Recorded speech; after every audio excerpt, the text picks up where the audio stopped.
Hey everybody, welcome back to the BamaSound podcast. This is episode 3, and today we have Julie Burns. Welcome. Thank you, Jazz. It's so good to be here. So if you don't know, Julie is the one who narrates all of our audiobooks, and she does a really, really good job. So you should definitely go check that out. If you're interested in any of our audiobooks, you can find them at BamaSoundmedia.com. Thank you. It's like neither one of us have ever been in an interview, but it's so good to be with you, Jazz. Tell me, how did you get into this podcast position? I have no idea. I think I was the one who, dressed nice today, so put me in front of the camera. Well, I think you do very good work as well, and that's something to check out on the website. You. It's just fabulous. You're an actress, and you are also an artist, and so that's something also to see on the podcast, on the website. Thank you. BamaSoundmedia.com. That's it. So starting off, I know that you are from California. Sort of. How did you end up here? Where were you and how did you end up here? I was born in upstate New York. Oh. And lived in the Finger Lakes region in the Allegheny Mountains. And then my mom and dad moved me south when I was, impressionable, probably 12 or 13, and ended up in Augusta. And my dad was a big golfer, so we ended up in a house that had a golf course in our literal backyard. Oh, fancy. I think we were on the 8th. But that wasn't, the Masters is at Augusta National. And so when I turned 15, my dad gave me and my friend Ann a gift certificate to go to I can't remember what it is now. The Green Jacket was the name of the restaurant. And it was very similar to the Hollywood, not the Hollywood Bowl, but there's a Grauman's Chinese Theater. It's like that for golfers. So anyway, Cool. When I was 15, I was like, so golf became a big thing for me at that point. And then what else happened? Well, I'm nearing 60, so I can say a lot has happened between 15 and 60. When did you make it over here? So my senior year of high school, my mom and dad decided, my dad was retired, to bring me to Montgomery, Alabama. And it wasn't long right after the Selma Bridge March. And my dad was in radio forever and ever before I was born. He was in Philadelphia right out of World War II. And he worked in Philly. Gosh, he lied about his age, so he was probably 18 or 19 at this point. And worked at a radio station. I can't remember the call letters, but there was a guy named Dick Clark that was his weather guy. And then Foster Brooks, which is an old comedian, took his place. And my dad's first interview was Rosemary Clooney, who you may know, George Clooney. That was his aunt. Oh, wow. And she was a big singer back in the 40s and 50s. And what else? Gosh, there's so much. So anyway, I'm the fifth of 6 kids. And so all my older brothers and sisters are gone at this point. And he moves me my senior year to Augusta, Georgia. And my younger brother, who's 20 months younger, he's like the rocket scientist in the family. He's to himself, but, leave him alone with a vacuum and he's going to be going up to the moon. So that brought me here my senior year of high school at what was then called Jeff Davis High School. And I skipped a lot of class and still made A's. And actually, I was in Florida more than I was up here in Montgomery, because it's only 3 hours away. And my high school boyfriend and I would go down to the beach just about every weekend. That sounds nice. It was great. I try to do that, too. I love living so close to the beach. And I say so close, and we're like 4 hours away. But it's still not that far. Yeah. No, I mean, really, it's not. So that's good. So when did you, I'm assuming that you have a really big love for books. When did you get into that? My parents, from the time I was 2 or 3 years old, I was reading. And I homeschooled my boys. Again, they're now 30 and 28. And the first thing we did was read. That's all we did. We read and read and read and read. And I was convinced my youngest, who was 3 at the time, and we were at a church here in town, he would, I thought he was memorizing what I was reading to him, because I read a lot of Dr. Seuss. Are You My Mother was his book. A Mother Bird said, I can still remember, the entire book. But he got up at 3 years old in front of his class at our church and started reading the teacher's syllabus. And the teacher, who's a judge here in town, she came back in and she said, Robert's reading. I said, yeah, I know. No, Robert's reading. I said, I know. So we were fortunate to be able to homeschool, and so my love of reading, I think, translated to their love of reading. And so to this day, they were so well read by the time they were 10 and 12 years old, they tested out of high school. So I took my hands off and said, okay, you guys are good. All we need to do is hunt and fish. There's plenty of that to do here. There's plenty of that to do here. But reading a book, actually, an audiobook, we used to call them books on tape, but reading an audiobook is new to me. I've done a lot of broadcasting. So I got involved with a radio station locally called WLWI, which at the time was a powerhouse country station here. I definitely remember that station. So. Yeah, whenever you hear a tornado siren, you just turn to our station, and so we had Rich Thomas live, who now has his own weather thing, and we had a full-time news department, and we had so much. We were Atlanta big in Montgomery. We were the big fish in a very small pond, but you could still catch us all the way down to Destin, Fort Walton, and so. We competed with TK 101, which was my old favorite. It's an old rock station, like heritage kind of rock station down at the beach in Destin. So anyway, I'm not sure where we were going. We were talking about. I could take you all over the place. So please do. We're here to learn about you. I've forgotten more than I can remember. And then when you start losing your contemporaries, the people that knew. She wasn't crazy. She was really smart, and that's why she drove that way, on the side of the airport. Anyway, there's a lot, but I'm just grateful to be here reading audiobooks. That's, I think, where I started. And I've met somebody whose work I appreciate, Sir Carlton Lawrence, and so it makes it easier it makes it more fun to pardon me, instead of reading, commercials, which I did an awful lot of, and I've read a lot of things. I've read and done a lot, seen a lot, but I'm enjoying the audiobook. I'm glad. Aspect, because I don't have to just read a commercial that sounds like radio. Because it's a book that you would read anyway, so might as well do the audiobook for it and read it at the same time. But what's fun is, we mentioned my children earlier, reading to them, this is what it's like now. So I'm sitting alone in my little room, when the ambulances aren't going by, and it's quiet. And then I start reading the book, and I'm like, la, la, la, la, and then wait a minute. What if I were reading to my Robert? What if I were reading to my Christian right now? And so, we did a lot of Hardy Boys. I know the entire Hardy Boys series, beginning to end. But so that's kind of where I go with that. But I'll tell you what, I've got upstairs neighbors, and sometimes I get loud, and they, Yeah. You okay? Are you, everything okay down there? Yeah. I'm just in character. So it's very DIY home studio type thing. What's your setup like? Like, what does your schedule look like when it's a day for you to record? First thing in the morning. Because I spent many years at the Auburn Network as the news director.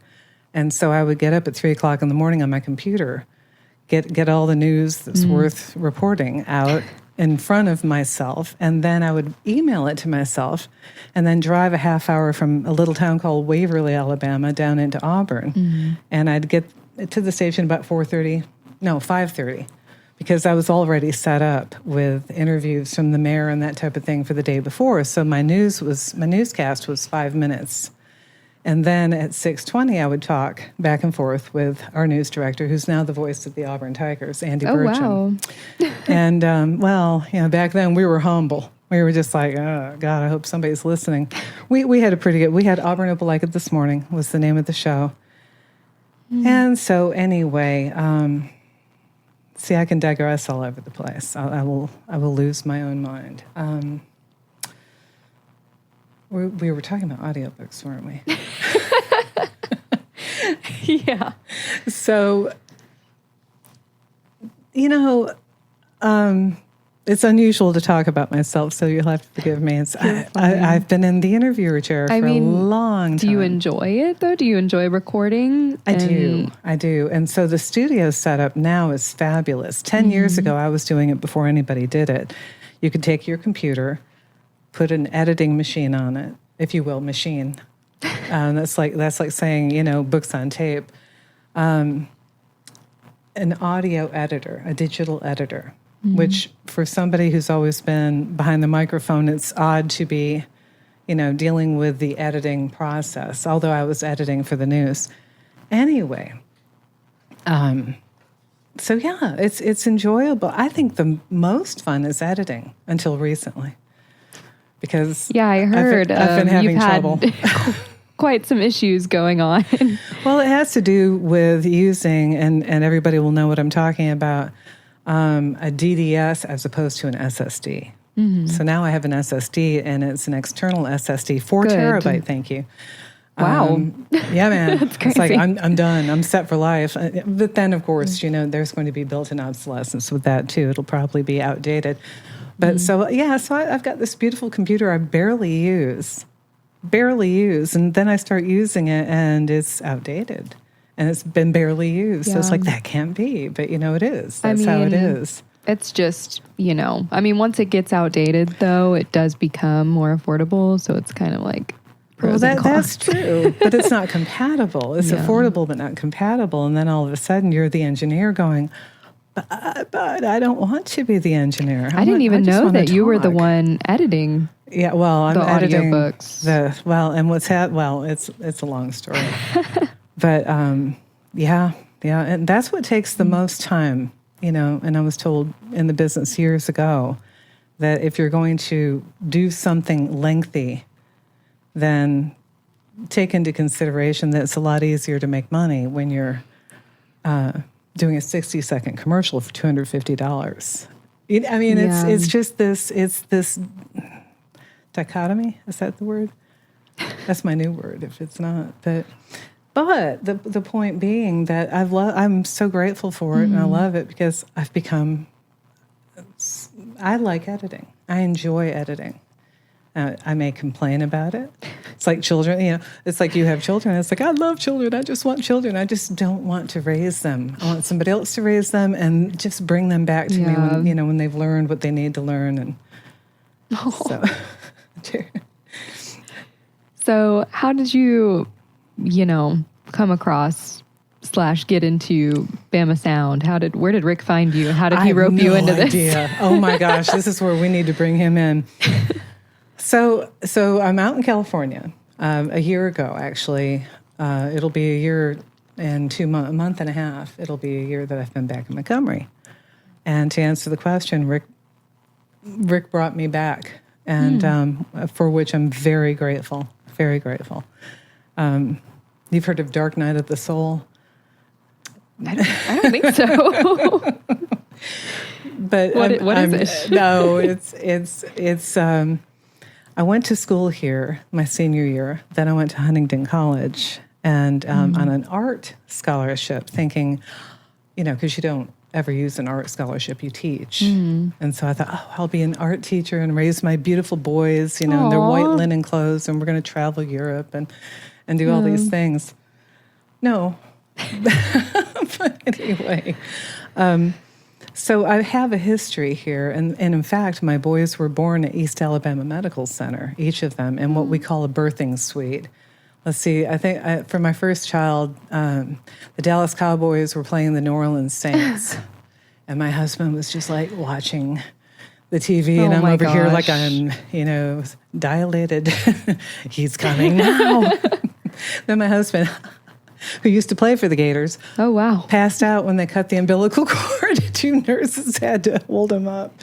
Yeah. Anyway, but yes, That's two how it goes two boys. sometimes. Yeah, well, just you wait. Oh, gosh. Not me. So, going back to, so I have a history in Montgomery. I guess is what I was going to say.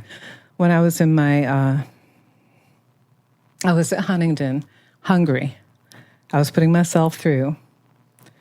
Put myself through PMT? I was PMTing at Huntingdon. And how old with the were you at this scholarship. point? Oh gosh, I had managed a Turtles Records in a place over. Listen, it gets weirder. I mean, the longer we talk, I mean, you're going to go, what did you do?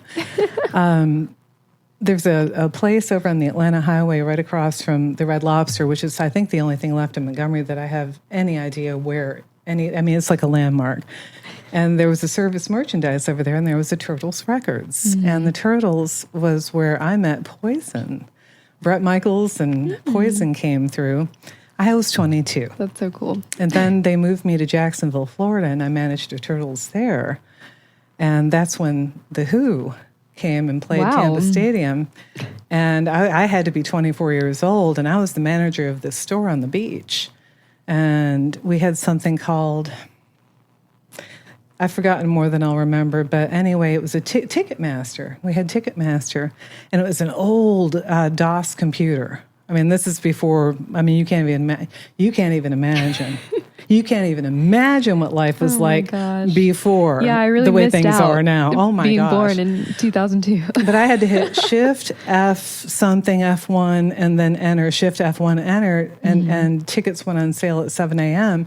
And we had people lined up out the store. In Jacksonville, Florida, it was dark. And so I'm sitting there going, I wonder what kind of ticket I can get if I just keep doing this while we wait to open the doors at 7 a.m., right? And it's like 6:59, and I'm the manager, and so I'm like, I'm just going to keep doing this and see what happens, And I went, row 7, row 1, seat 7, and I went, whoa. And I went, and I jumped up, and everybody out that window was looking at me like this going, and I went, ooh. I was like, yeah. So I got to see The Who, Tampa Stadium, row 1, seat 7, and I brought a friend, of course. Wow. Probably my cohort there. I loved having employees.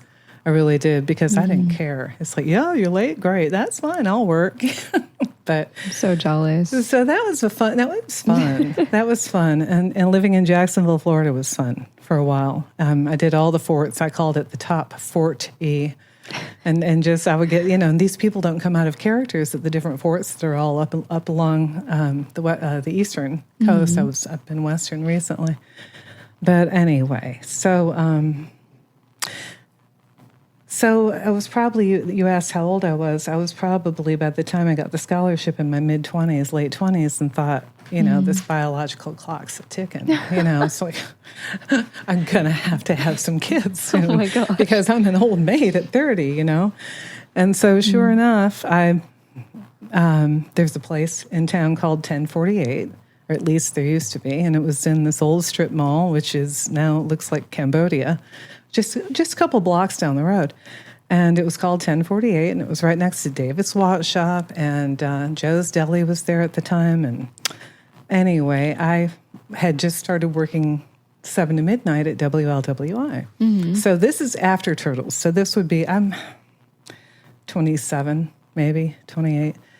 And so a friend of mine named Ben Hagler, who's no longer with us, but his dad, Joe Hagler, used to work at our station with another guy, Larry Pate. And Ben called me and said, Julie, and this is how he talked. It was Julie. Oh my gosh. We're doing a canned good fundraiser here at 1048. It was Thanksgiving, Come on down, and when you get off the air, and just let's go on. You can call in a couple of spots, remotes. Let us know you're down there. I said, sure, I'll do that. So It was my day off. I did not want to be on the air, but I grabbed a microphone from the station and went to 1048, and there's Ben sitting at the front, and 1048's as big as this room is wide. Wow. And maybe not as long, maybe a little longer, but it was like shotgun straight back through. And anyway, so there was a band in the back, and it was Rat Race Choir. Derek Welsh, and this is, you're 21, honey. That's a long time ago. You don't have to know. But anyway, so, and I'm telling you a lot. I actually haven't thought about this. Excuse me. So it's a three-guy band. And they were okay. They sounded a lot like, to me, they used to be called McQueen Smith Street or McQueen Street. McQueen Street was what they were called. But anyway, so that's what they were when I went. And there were three guys, and then Ben's like, here, sit down. Here, and here are these bins full of canned goods, and I brought my asparagus, organic. This is back a long time ago. Oh my gosh. And so anyway, I'm sitting there with Ben, and in walks this guy with long, kind of chestnut hair. Uh-oh. And he's real confident, and he's got on this cable knit white sweater. Ooh. Uh-oh. I have two Trouble. I have two children with him now. But yeah, so he comes walking in with his organic, this and that and the other. And I mean, my dad called him the tree hugger. My dad called him a lot of things. But the bookie, because he booked bands for a while. Oh my gosh. He ended up selling wine. Yeah. So anyway, it turned out his cousin was in the band. His name was Derek, and this is his first cousin. And and he was sleeping on the floor of the McQueen Street house where the band, would go and practice. And he saw me and said, "Oh, she's got a house." Oh my gosh. I'm kidding. He saw kidding? He saw a lot more than that. Yeah. But we ended up, so that's how I met my children's father here in Montgomery. So going back to the whole, there's a lot of history for me in Montgomery. Yeah. And I did not think I'd ever come back to Montgomery. But I think it's really a good thing for us to come back to the places that we think we might never go unless we have a really, really good reason to. And I think, honestly, the BamaSound media is the best reason I could possibly have to come back here. I'm serious, and it's because of Rick Hansen and Bill Hines and you and your husband and Cameron Dubois. I mean, this is just a really neat group of people to be involved with. And it's definitely, it's something that nobody else is doing. Nobody else is doing. And what is it we're doing? To define what we're doing is also, we're hybrid. Mm-hmm. I think we're hybrid. We're a creative hub, for sure. We're a creative hub. We're CH. Mm. We're just artists, really. Artists doing artist things. Yeah. So how did all of that connect back to BamaSound? I see how that connects back to, wanting to be in Montgomery. This is actually going to make sense, believe it or not. I mean, from start to finish, this is actually going to make sense. So, I spent the last decade retired, not doing any voice work, not clearly with a brand new computer that hasn't been run. And, excuse me. So what I ended up doing was, I was in California in a really neat, it was like a spiritual kind of retreat for 3 years. Oh, wow, fun. It turned into quite an experience. It really did. Very, very good, very learning, But I had removed myself from anything that had to do with WLWI, the Auburn Network, voice work. I did voice work from my computer with my microphone before anybody was doing it with a Christian station in Chattanooga, Tennessee called J103. Mm-hmm. I worked here in Montgomery with KISS 96.1, and I still do you'll still hear my voice say Kiss 96.1. Sometimes I'll be at a thrift store and I'll hear myself and go, that's me. So cool. But I did that 10 years ago for $100 for an 8x10, all the way filled out. It was $100, and you still get to hear yourself. I still get to hear. That's the joy. Yeah, I don't get paid for it, but I get to hear it. But, radio, I feel like, is dying out now. Unfortunately, it was dying out when I left 10 years ago. Yeah. Yeah, I mean, the writing had been on the wall for a long time, but I was fortunate to work with heritage stations that had money, deep pockets from owners, And so anyway, so having said that, I had 2 really good runs for 20 years each at 2 different radio stations, and then I was able to raise my children and still homeschool them. And so what brought me back to Montgomery was I decided I'm going to post on National DJ Day. I don't like Facebook. I'm not going to post, but it'd been 10 years since I retired, and that anybody really knew anything about me. And so I posted. I had a billboard.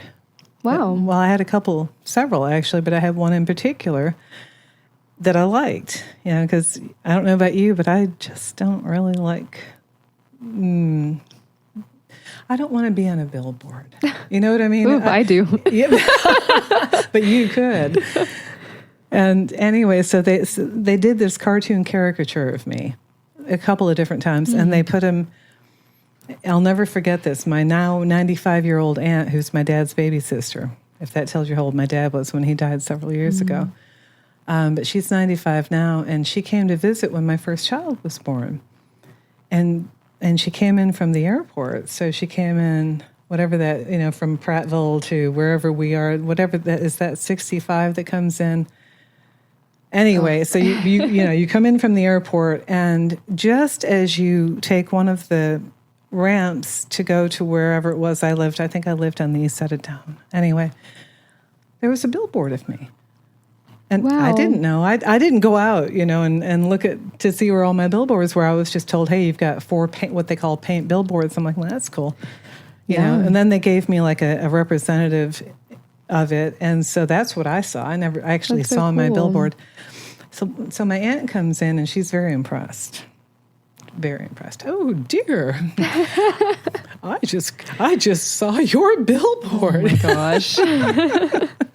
And it was fun. Anyway, so I used that image of that billboard that I had taken a picture of because, I've moved around so much. I'm down to a couple of suitcases. And a few of my friends had my photo albums or my a trunk. Right. One of my friends still has a trunk. One of my friends still has a painting. You know what I'm saying? It's like, I'll take it back now. And they're like, yeah. Well, yeah, when we get around to it, we'll get back with you. Because I was able to travel, for that reason. I mean, that's what I hope storage. for. Well, this is what you got to make good to friends. To have 2 suitcases to my name. Yeah, listen. I mean, with BamaSound Media, you've got 7 people that you could leave your stuff with. It's a thought. It's a thought. I don't have much stuff to leave anywhere. Isn't that great? Yeah. That's great. Don't accumulate, but when you do, be ready to let it go because it's really worth it. But anyway, so National DJ Day, I think it was March of last year. And so I said, I'll put it on. Yeah, I'll put it on Facebook because a lot of my friends, have been doing the same thing. And so I put it on and didn't think anything of it. I'm out in California where I don't even have a signal. I'm up on a mountain. I have no signal anyway. It's like I had to go down into the valley to find a signal anytime I wanted to even use my phone. That's also the dream, though. Yeah, it is. It's part of the dream. Yeah. It's a good part of the dream. It's a good part of the dream. Anyway, so I want to say a week passes, and one of my friends, and I'll wrap this up, but one of my friends from a long time ago in Montgomery, when I first moved here, sends me a message, direct message, and says, hey, I've got a friend who's just written a book, and I think I think you might like to read this book, or something like that. I wonder who this message is from. and his name is Mark DePlanch, and he's the drummer for OTI, and he used to date a girl that I was a manager with at Turtles. See, it's all coming. It's all coming around. Everything's always connected, especially in a small town. Oh gosh, I think Montgomery could be a small town. Montgomery is a very large small town. Yeah, and I forgot how small until I got back, but I didn't forget. But anyway, so Mark's like, yeah, I'll. I don't remember how it went down, so don't quote me, but it was something to the effect of, I'll give him your number, or I'll give you his number, something like that. And that would be Sir Carlton Lawrence. Yeah. All of a sudden, he calls me like a month late. I think it's a month. I think a month passed. So, and I've learned, and you learn in any kind of business, you can send something out, and if you hear back, great. And if you don't, you don't. If you hear back, it's gravy. And I heard back. And so, anyway, he and I started talking, and then, my time in California was really up, and he had a place here, and he said, come on, be part of the BamaSound media team. I was like, okay, I could do that. Yeah, Montgomery? Wait, let me think. Really? Montgomery? Yeah. Montgomery? Yeah. So, yeah. and so it's really good to be back. I mean, it's really good to be back. And be part of this, and learn that, I can actually read a book all the way through in almost one sitting. It may take a month, but wow. So I know you do, you kind of run your own book club. I would hope that you finish those books. Yeah. Book clubs are the greatest thing on the planet. They really are. It brings a community of people together from every walk of life. I mean, it doesn't matter, So you got to Montgomery and you were like, okay, let me start a book club immediately. Oh, no. How did that come I into seek focus? I seek out people who have book clubs, and there are some good ones. There's some good books. I mean, good night. There are so many good books. It's not funny, but there are some good clubs that like to delve deep. One of the first ones I got involved with here spent a lot of time on race, and in different books that I grew up here. I don't need any more books on race. And it's not necessarily what everybody says it is anyway. So I mean. My dad was a consultant for a black radio station here called WXVI. Roscoe Miller, the Killer Diller, was one of his guys, and they all looked at him like Dad. Aww. There's another guy who's now long gone. His name was Kenny J. Smith, and he's been gone for a while. A lot of everybody's gone. That's the good news about coming back to Montgomery is most of them are dead. Oh my gosh! I'm kidding. But. I mean, I do miss the people. I'm more surprised. Tracy Larkin worked for my dad, and Tracy used to be a city council person. He's gone now. I just found out recently. But just wait till you get to be my age. Keep traveling, then you don't have to make friends and lose them. Oh, so sad. It's not. It's just life. I hope to get, to the oldest age I could possibly be. I think that's... And still functioning and still climbing mountains. Yeah, hopefully. Yeah, if I keep climbing mountains, hopefully I'll do it forever. Don't stop. That's it. Well, speaking of climbing mountains, there are more mountains ahead of us with BamaSound Media. I would think. I would say so. Yeah, we've got a lot of big stuff in the works, so a lot of new books. What are you most excited about? I'm honestly most excited about the book that I think you just finished, Age of Ozra. Oh, Age of Ozra is, I told the author that I think he was channeling when he wrote it, because it's just so It's so good. It's so spiritual. It's spot on as far as, the way the world is currently. And it's almost like there was some foresight in that book about, this book was written, I think, a year ago, but what's going on in the world right now totally mirrors it. Plus, there's a neat faction to it. And I think I can say it. And if not, they'll edit it. But there's a dragon. And quite frankly, there are a lot of people in the world that think the reptilians are still with us. So this is an interesting, very interesting book. And I'm excited for it. I haven't read it yet. Oh, well, you can listen to it soon. Yeah, I can't wait for you to hear it. The second book is coming next, and that's what I'm working on now. And so, it's just definitely worth looking into. And there'll be swag and all kinds of stuff coming. Well, I definitely have a lot of projects planned for it, so I can't wait. And you are the illustrator. Yes, I try to be. Yeah, so you'll hear the book, and then you do very well. I'm really excited, and that can be also found on the BamaSound Media webpage. Is some of your sketches? I noticed. Yeah, you can find they're all over our Facebook and Instagram, TikTok, and everything. Yeah, where you'll find us everywhere. Yes.